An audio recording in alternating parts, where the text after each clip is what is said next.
One of the most important things I can tell any client is when you have an accident case and you're with an attorney, the number one thing you should do is invest in developing a relationship with your attorney. There are so many cases that come into my office that I can see that the fact that I ended up building a relationship with this particular client, or my case manager developed a relationship with them, we were able to unfold the full story of their accident. One example of a case like that is a client that was involved in a car accident, and about 2 weeks after her car accident, she ended up contracting meningitis. And it's obviously not directly related to the accident, but by talking to my client and by us realizing that that happened, we were able to prove through the medical records and by the neurologist going on record that the fact that she had epidural steroid injections as treatment in relationship to the injury she sustained in the accident, her immunity was lower.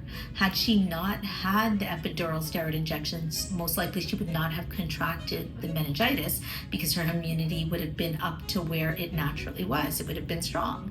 So because we did that, we ended up within a very fast time frame getting a huge settlement for her and making our client whole, making her happy, and doing the right thing for her. And this happens because we were able to develop a relationship with their client, talk to them. Some people might think, what does meningitis have to do with my case? Why do I even have to tell my attorney that?